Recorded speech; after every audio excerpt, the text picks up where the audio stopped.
na po kasi nag-file na tayo nung nag-file ng kaso, nandyan yung confidential fund na another na nakakatawa po, 'di ba?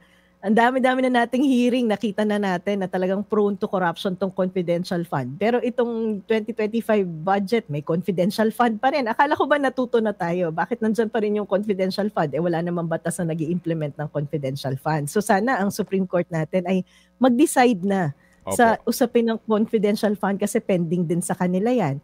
Itong unprogrammed appropriation, may pending case na rin po yan sa Supreme Court. Yung PhilHealth ay pag-uusapan sa February. Pero magpa-file pa ulit tayo ng another case sa PhilHealth. Yung ito mga kapatid, no? Ria, dito po sa usapin nitong budget na ito, kung gaano po ito kaimportante nga. Kasi ang sinasabi ni Professor dito, mga kapatid, tayo hong mga mamamayan, tayong lahat na nag-aambag-ambagan dito sa perang ito, karamihan sa atin tahimik lang, karamihan sa inyo tahimik lang. Kaya po wala na silang hiya, wala na silang kahihiyan. Garapalan na po di ba? Garapalan na. Sabi ho ni Yusek Magno, ni Cielo, klaro naman, 'di ba, na pork ito. Klaro naman na election money ito, election budget ito. Na pinabayaan mo na ang napaka-importanting mga programa ng gobyerno. Basic po na pangangailangan natin. Pero importante lang magpatuloy sila sa paghawak sa poder. Yan po yan Pero yun nga, kailan at kailan gigising ang taong bayan dito sa pagkakahimlay na ito? Pinaglololoko po tayo. Sabi nga ni Cielo, di ba? Pinaglololoko po tayo. Ginagago na po tayo. Ginagawa tayong mga tanga ng mga taong ito. Pero tahimik lang din po tayo. Kaya nangyayari ito kasi nga tahimik lang Wala na hong nagpoprotesta talaga, as in nag-iingay. Pumunta ka sa kalye, sa bagay, pag makisama ka sa grupo ng bayan, komunista ka na kaagad, hindi ba? Yung continuous na pagdedemand na, yung gobyerno, gawin nyo naman yung responsibilidad yung ibigay, yung pondo ng PhilHealth.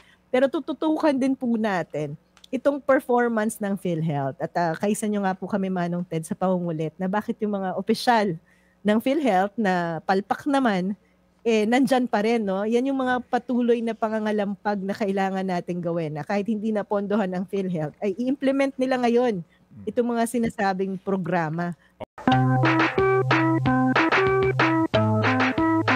Para din po sa mga senior citizens, lalo na po ang ating mga kababayan po na umaasa po lamang sa karagdagang pong tulong pinansyal sa kanila, kasama po doon sa nailagay sa unprogram, kumbaga wala pa ho itong kasiguraduhan, ay yung social pension para sa indigent senior citizen.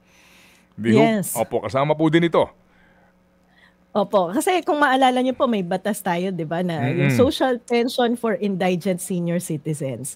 Nilagay po nila yan dun sa unprogrammed. So meaning nga po, kapag ka nagkaroon ng karagdagang pera ang gobyerno, ay popondohan yan. Pero ngayon, nalaglag pa siya sa unprogrammed. So ibig sabihin, wala talaga siyang planong i-implement at lagyan ng pondo. Kaya nga po nakakalungkot talaga itong naging prioritization ng budget natin. Talagang malaking pangloloko sa mga taong bayan. Opo. Sige po ma'am. So dito po sa inyong pinag-iisipan nga po na pagdulog sa kataas-taasang hukuman, baka lang po maaari din maisama kasi kayo po naman ay hindi po lamang mga economics professor kundi may mga abogado rin po kayong kasama. Kasi mukha pong panahon na rin para po silipin ito pong naunang jurisprudence po ng Supreme Court doon sa kapangyarihan ng BICAM na iyan. Kasi nga po lumalabas ngayon sa hinahaba ng budget process, at the end of the day, yan lang small committee na yan ang nagdedesisyon at yung pong mga amendment mismo ho sa budget na hindi pinag-usapan sa budget hearing pero sila ang nasusunod. Kasi po meron na yung question dati pa. Tinawag nga po yan na isa pong constitutional ang tawag nga po dito ni former Supreme Court Chief Justice constitutional monstrosity. na third chamber na abuso sa BICAM na ito. Di ho ba ma'am? Kasi lumalabas na ma'am na sa bandang dulo, sino itong mga taong nagdedesisyon? Tanggalin mo to. Walang debate, walang diskusyon, ito ilagay mo. Hindi ho ba ma'am? Tama po Manong Ted, no? At saka talagang sa BICAM na yan, hindi lang sa budget, maraming hocus-pocus at magic na nangyayari dyan. Kasi sa kabila ng mga deliberasyon, yung mga pinapanood natin online, na pag-uusap tungkol sa budget, ayan ay todo-todong binabago ng iilang tao na bahagi ng BICAM na walang accountability kasi hindi natin napapanood, hindi natin alam yung detalye. At ito nga pong mga senador natin mismo yung nagsasabi na pinirmahan nila nang hindi nakikita ko ano ba tong mga dokumento na to, di po ba? So talagang pag-aaralan din po natin kung paano natin kukwestiyonin uli yan sa Supreme Court. Tsaka Manong Ted, may isa pa pala. Kasi nakikita natin dito sa budget. Alam niyo po, ang trabaho talaga ng mga senador at congressman natin ay ipasa lang ang budget, hindi po ba? At ang implementasyon niyan ay dapat nasa national government. So tinitingnan din po natin itong MAIP, 'di ba? Kasi ang bago ka makakuha ng medical assistance, kailangan mo muna ng guarantee letter ng isang politiko. Eh 'di ba parang malinaw na intervention na 'yan at pakikialam ng mga legislators natin sa implementasyon ng project. Bakit kailangan pa yung sulat nila bago tayo makakuha ng health assistance? So baka maaari din pong questionin yung legality ng paghihingi pa ng guarantee letter bago ma-implement ang isang programa. So pag-aaralan din po natin yan. Napakarami pong kailangan pag-aralan. May mga ilang pending na po kasi nag-file na tayo ng kaso. Nandyan yung confidential fund na another na nakakatawa po, di ba? Ang dami-dami na nating hearing, nakita na natin na talagang prone to corruption tong confidential fund. Pero itong 2025 budget, may confidential fund pa rin. Akala ko ba natuto na tayo? Bakit nandyan pa rin yung confidential fund? Wala namang batas na nag-i-implement ng confidential fund. So sana ang Supreme Court natin ay mag-decide na sa usapin ng confidential fund kasi pending din sa kanila yan. Itong unprogrammed appropriation, may pending case na rin po yan sa Supreme Court. Yung PhilHealth ay pag-uusapan sa February, pero magpa-file pa ulit tayo ng another case sa PhilHealth. So mabuti na lang po at nandyan pa yung Supreme Court para dulugan natin, para hindi naman masyadong panggagago yung nangyayari sa atin. Pero sana po ay mabilis-bilis din yung pag-handle ng Supreme Court sa mga kaso na to. Opo. Alam niyo po, meron talagang mga nakalaang pondo at naka-earmark na pondo talaga para sa disaster management natin. At yan po ay nasa local na level na talaga. Meron din po tayong mga mekanismo kung paano i-identify itong mga priority and climate change projects. Kasi po minsan, hindi lang pagbabaha ang problema natin. Kabahagi ng climate problem natin ay yung kakulangan din ng tubig.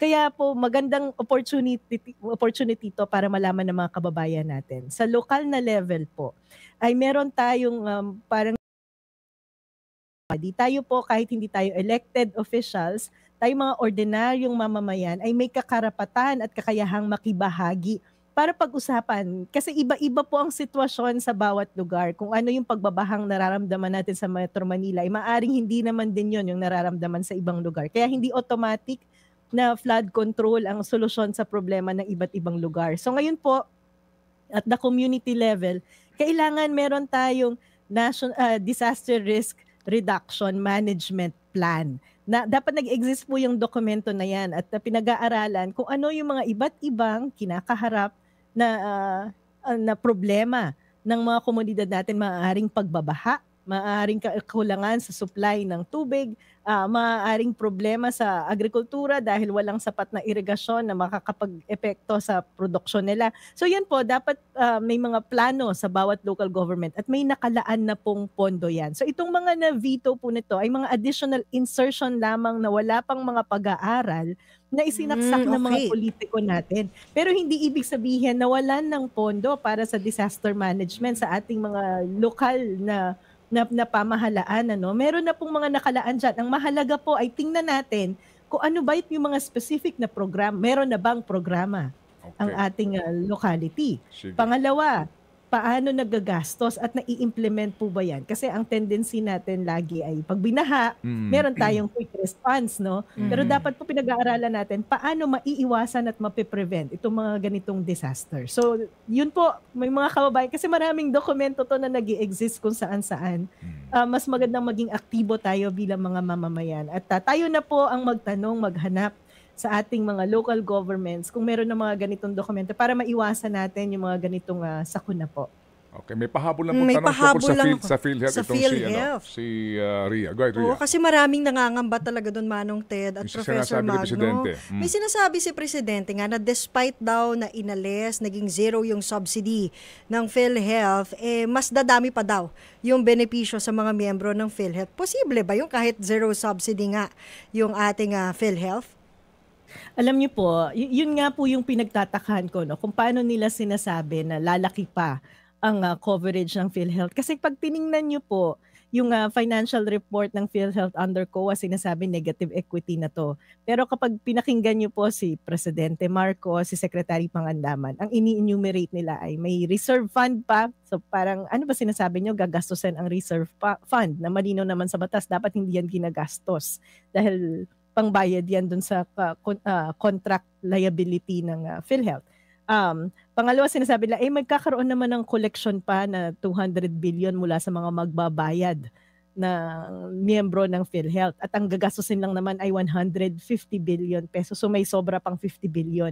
Unang-una po, ito na yung sinasabi natin na, so ang iniisip nyo, ipapapasan nyo sa ating mga ordinaryong mga mamamayan yung implementasyon ng buong PhilHealth. That's one. Pangalawa, medyo nakakatawa yung sinasabi nyo 150 billion lang ang kailangan ng PhilHealth, pero sasabihin nyo, magkakaroon ng expansion.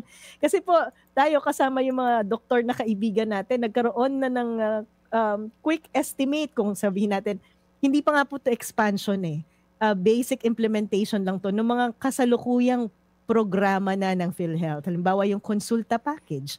Ito po, may misconception yung mga kababayan natin kasi gumawa ako ng TikTok dito. Sabi nila, hindi naman lahat nagpapa-check up. Alam niyo po, lahat tayo dapat nagkakaroon ng annual check up kahit walang nararamdaman.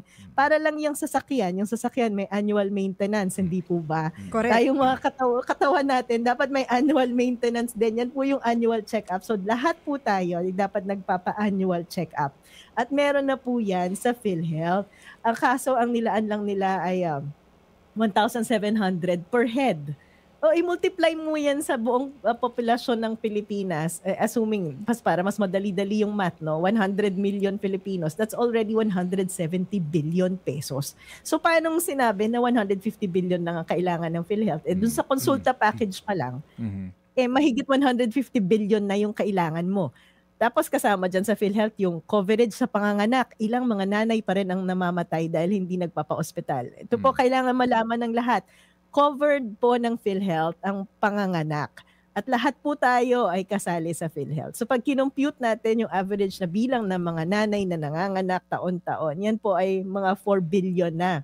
Yung newborn care, yung sa hemodialysis, TB package, tsaka yung mga medical cases pa na covered. So, ang quick estimate po ng mga kaibigan nating doktor dito, ang gastos ng PhilHealth ay umaabot sa 348 billion pesos. Kada taon? Di ba?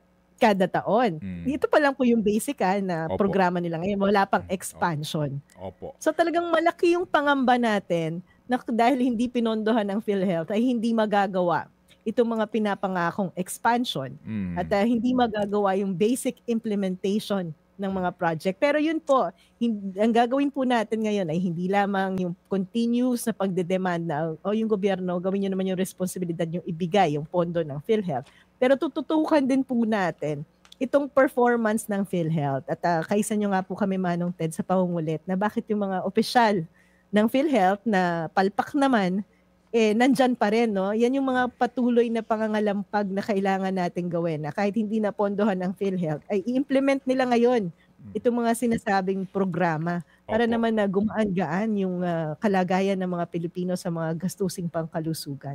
Opo, and mind you ma'am, just kahapon may panibago pong balita, may panibago pong informasyon na lumabas nga na ang COA sinasabi sa DOH na ayusin nyo na yung mga utang ng PhilHealth sa mga government institutions malalaki.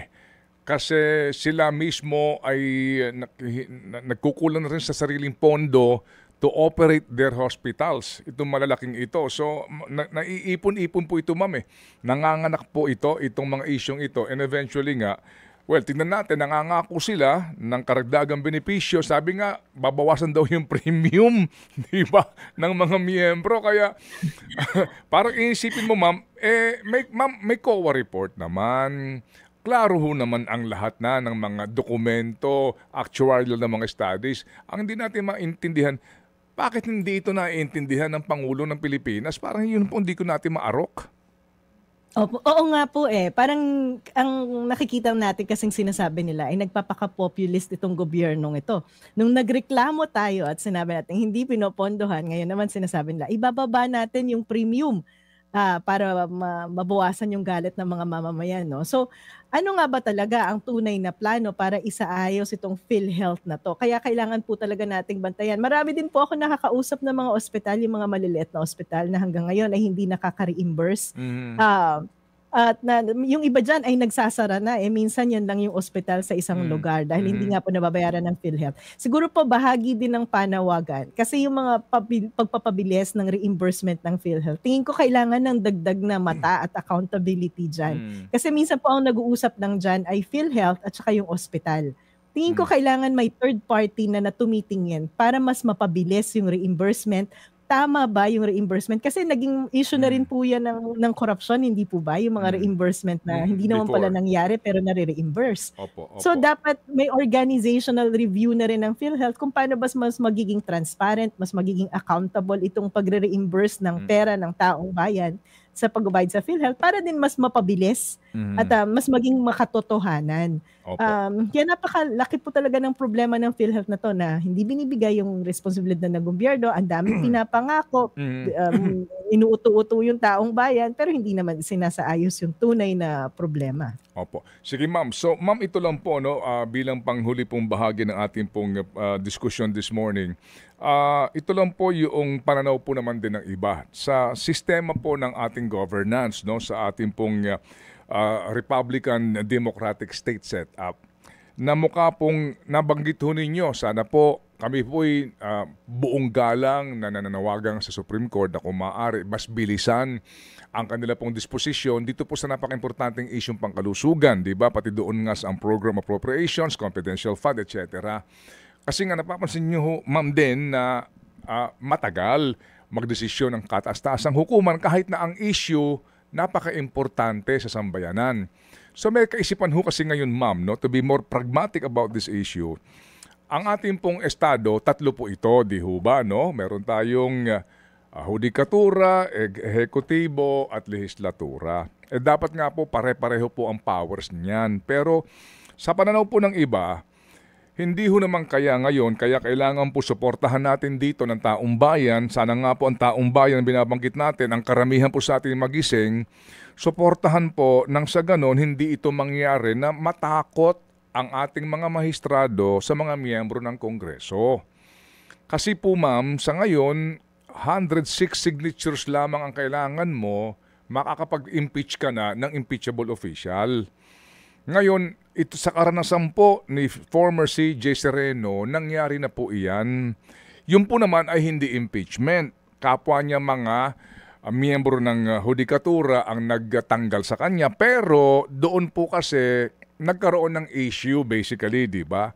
Sal-en ito, deklarasyon lang po ito, etc. Basically po, kapag gusto kang storbohin o hanapan ka ng problema, magagawan po naman nila ito kahit na walang basihan.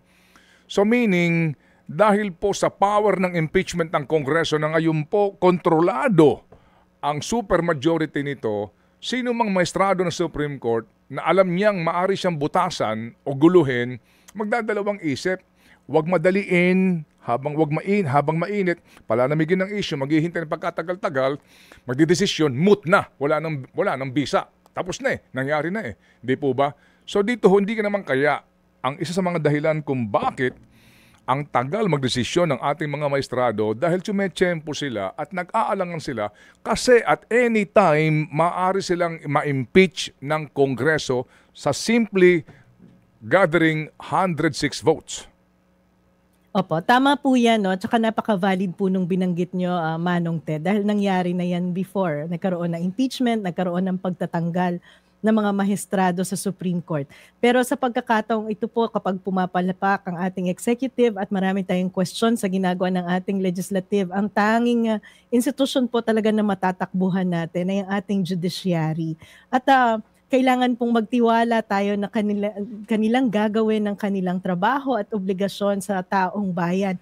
Dito naman po sa PhilHealth, nung tayo ay nag-file ng kaso tungkol sa 89.9 billion at naipaliwanag natin sa kanila yung urgency ng kaso para magdesisyon, ay nag-issue din naman po sila ng TOR para mapigilan yung pagkuha sa remaining balance na 29 billion.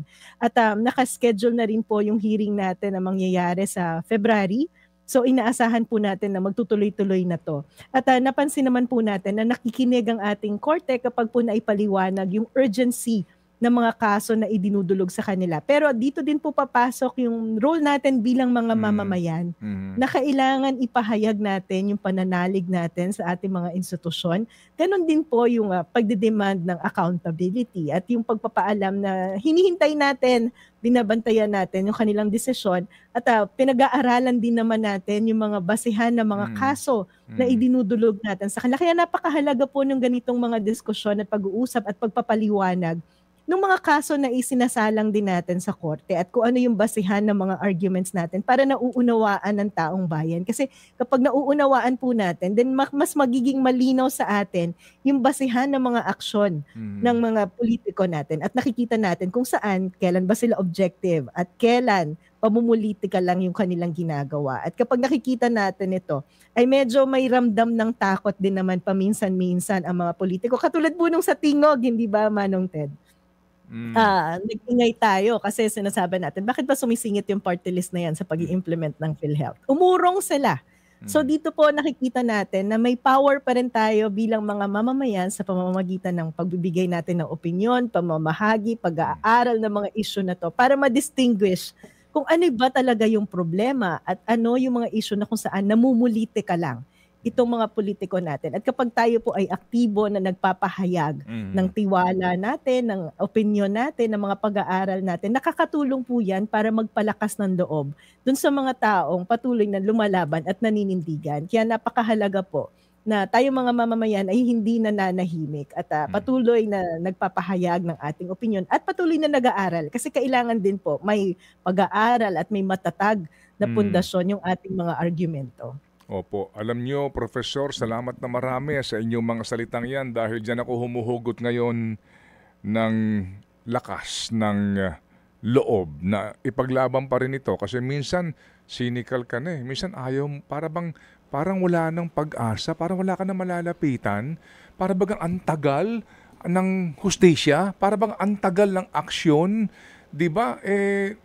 Panay na pandarambong ang nangyayari, nakaw sa sila ng nakaw, hindi natitigil, walang kadala-dala, di ba? Tuloy-tuloy lang sila, tapos tayo nagmamasid lang, ingay ka ng ingay, pero sabi ko nga ninyo, huwag tayo mawalan ng pag-asa. After all, wala ka namang pupuntahan kung hindi ang kataas-taasang hukuman. Ako po'y sumasaludo, ma'am, sa inyo pong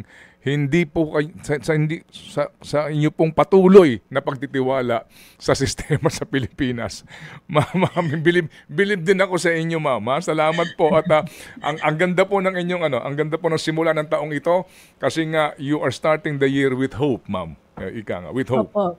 Opo, maraming salamat Manong Ted at maraming salamat Ria at sa lahat po ng tagapakinig natin dito kasi po sa bandang huli wala naman tayong ibang pinanghahawakan kung hindi yung pag-asa na kaya pang magbago ng ating bansa at yung pagbabago na to ay magsisimula sa atin sa patuloy nating pag-iingay, sa patuloy na pakikibahagi. Pero dapat matuto na rin tayo dahil yung isa sa mga powers natin bilang mga mamamayan ay i-exercise natin yan yung nalalapit na eleksyon. So pumili po tayo ng mga maayos na kandidato para po mabawas-bawasan din naman yung mga ganitong usapin ng problemang panglipunan na kinakaharap natin. Kaya utang na loob po sa Mayo. Pumili tayo ng mga matitinong kandidato. Magandang umaga po at Happy New Year sa ating lahat. Happy New Year po, ma'am. Basahin ko lang yung nasa kanyang ulunan. Tax ng ina mo, bantayan mo. Yan po ang sinasabi po ni Professor Cielo Magno. Ma'am, Professor, hindi pa tayo tapos, ma'am, ha? Muli kaming tatawag at gagambala po sa inyo. Salamat, ma'am. Mabuhay. Yes po. Mabuhay po kayo. Mabuhay ka. Thank you. Professor Shelo Magno, UP School of Economics, dating Finance Undersecretary. No? Maraming salamat, Prof. Napaka-inam nung kanyang sabi na huwag tayong mawalan po ng pag-asa. Kasi nga, napakasarap talakayin nito, lalo pa ngayon po holiday, sa mga nanonood nga sa atin. Kasi may mga napaka-importanting isyong pambayad na idinudulog po sa kataas-taasang hukuman. Pero ulitin ko lang without courting contempt, naunawaan natin yung pagiging abala nila at pag-aaral ng masinsinan. Pero minsan, di ba, parang paglabas ng desisyon, parang huli na. Di po ba? Parang nangyari na. Para sa PhilHealth din, nakapag-withdraw na ho sila. Oo, ng higit sa 60 billion. Yun na lang pong remaining 20, hindi pa ho nila nakukuha. Pero anyway, saan ba ho tayo lalapit? Kung hindi po kapag umaabuso ang isang sangay, practically po talaga ang punta mo ay sa Supreme Court. Pero ang Supreme Court din maaari pong disiplinahin ng lehislatura. Na kung saan po naman dito kapag ginamit sa politika yan, alam nyo na resulta. Di ba? Alam nyo na resulta. Natanggal po. 2 punong maestrado na natanggal dito. Well, si Corona, alam po naman din natin po yung pinagmulan noon, bagamat may basis din, pero yun nga, ginamit din ang politika para matanggal kasi nga po sa hindi, alam nyo na, hindi sila magkakaibigan. Anyway, sige, so dito po sa isyong ito mga kapatid, Ria, dito po sa usapin nitong budget na ito, kung gaano po ito kaimportante nga. Kasi, ang sinasabi ni Professor dito, mga kapatid, tayo hong mga mamamayan, tayong lahat na nag-aambag-ambagan dito sa perang ito, karamihan sa atin tahimik lang, karamihan sa inyo tahimik lang. Kaya po wala na silang hiya, wala na silang kahihiyan. Garapalan na po di ba? Garapalan na. Sabi ho ni Yusek Magno, ni Shelo, klaro naman, di ba, na pork ito. Klaro naman na election money ito, election budget ito, na pinabayaan mo na ang napaka-importanting mga programa ng gobyerno. Basic po na pangangailangan natin. Pero importante lang, magpatuloy sila sa paghawak sa poder. Yan po yan Pero yun nga, kailan at kailan gigising ang taong bayan dito sa pagkakahimlay na ito? Pinaglololoko po tayo. Sabi nga ni Shelo, di ba? Pinaglololoko po tayo. Ginagago na po tayo. Ginagawa tayong mga tanga ng mga taong ito. Pero tahimik lang din po tayo. Kaya nangyayari ito kasi nga tahimik lang Wala na hong nagpoprotesta talaga, as in nag-iingay. Pumunta ka sa kalye, sa bagay, pag makisama ka sa grupo ng bayan, komunista ka na kaagad, hindi ba? Magprotesta ka, agad ka nang dudumugin ng kanilang mga trolls. Pero ganun na ho ba talaga ngayon? Hayaan na lang natin sila sa pandarambong na ginagawa nila. Panloloko po sa atin. Ang sarap pag-usapan nitong isyong ito. Kung maaari nga lang po, hanggang bukas tayo dito, Ria. True FM. Pero Manong Ted, yung kapangyarihan na pumili.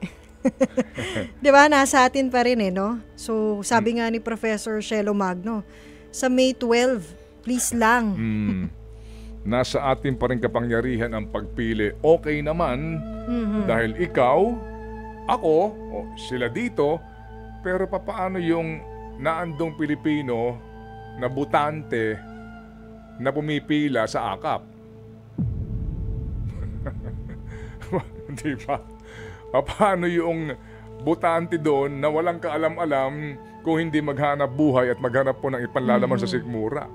Yung hindi niya alam ang isyong pambayan. Ang dami hong ganun Mga kapatid, niloloko ng mga mandarambong na ito, lalo na yung pagkarami-rami po ng billboard, niloloko ng totoong mga mandarambong na ito at pinagsasamantalahan yung kamangmangan at tangahan ng marami po sa ating mga kababayan. With all due respect, pinagsasamantalahan nila yung kahirapan, kamangmangan ng mga tao.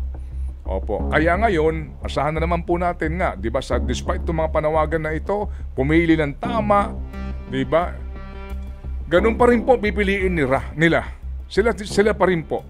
Kasi nga, bulag sa katotohanan. At again, kaya tayo hindi umuunlad sa bayan na ito dahil po sa pinipili na mas nakararami sa atin ang hindi dapat nanunungkulan sa gobyerno. And that is the sad reality. Hindi ko ho alam kung sa lifetime namin, sa aking pong mga kahenerasyon, kung makakita ho tayo ng pagbabago. Hindi ko lang alam sa inyo, Rhea, sa panahon ninyo. Sana. Nakakapagod na, Manong Ted. Na yung mga paghihirap, hamon na naririnig namin mula sa mas nakatatanda, yun pa rin yung dinaranas namin. Parang hindi nagbabago, no? Wala talagang pagbabago kasi nga sila pa din. At kung maaari nga, sabi ko, ang sarap isa-isahin itong mga to. Saan kaya kinukuha yung pondo? Pang billboard, pang commercial, wala pang eleksyon, wala pang kampanya. Diba? Nako, Diyos ko po, Panginoon. Tandaan po natin na ngayon sa mga panahong ito, huwag natin pag-usapan ng plataforma. Ang unang tanong, ano ba ang negosyo ninyo? Ano ba ang interest ninyo? Opo, sa paglilingkod daw sa gobyerno. Ang pinakamainam nga ngayon, lahat ng tumatakbo na nasa posisyon na ngayon, lahat ng kung ano man ang posisyon, opo, ngayon tumatakbo, sige nga, ilabas ninyo ang inyong SALN. Labas nyo lahat ang statement of assets ninyo. Ilantad ninyo noon saan ka nakatira, ngayon saan ka nakatira, ilan sasakyan ninyo, ilan ang ari-arian ninyo. Opo, yun ang pinakamaganda. Opo, kasi doon pa lamang malalaman mo na ang itong taong ito ay magnanakaw sa gobyerno. Yumaman sa pwesto. Opo, sa ngayon pa lamang, yun ang pinakamagandang tanungin dito ho sa mga naghahangad daw maging lingkod bayan o maglingkod pa sa bayan. Labas ninyo lahat ng SALN nyo. Kaso lang, wala ho namang ding, di ba, nagtatanong ng ganon. Sa amin nga din dito, sabi ko, magkakaroon ba tayo dito ng one-on-one interview sa mga kandidato, pati sa mga party list? Baka walang pumayag sa atin. May papayag ba dito na ang unang katanungan ko, ano ba negosyo nyo? Papayag ba yung kandidato? O Mr. Candidate for Senator, pwede bang ilabas mo SALN mo? Pwede bang malaman ngayon saan ka nakatira ngayon? Saan ka nakatira ngayon? Dati ba saan ka? Hindi natin sa minamaliit o inaakusahan ka, pero dahil ikay naghahangad maglingkod sa bayan, maging transparent ka sa buhay mo. Iba hong usapin yun kapag pribadong individual. Pero ikaw na gustong maging senador, for example. Oo. Sige nga. Oo. Gaano ka ngayong kayaman? Kung nakaupo ka sa pwesto. Sige nga, ilantad mo nga. Opo. Magpakatotoo po tayo dito. Dapat ganun. Ang ating tanungan, hindi yung ano ang plataforma mo, anong gagawin mo, anong panukala mo, anong ganito. Hello, pinagluloko tayo niyan. Lahat yan ipapangako, lahat yan sasabihin. Opo, para ka ma-impluwensyahan. Tama na naman. Totoo. Diba? Ang totoo dito. Oo, ngayon, gaano karangya ang buhay mo? Saan ka kumuha ng pera mo? Diba? Oo. Paano mo binubuhay ang mga anak mo sa labas? Paano mo binubuhay ang sangkaterbang pamilya mo? Saan ka kumukuha ng pambayad sa mga alalay mo? Gaano nakalaki ang ninakaw mo?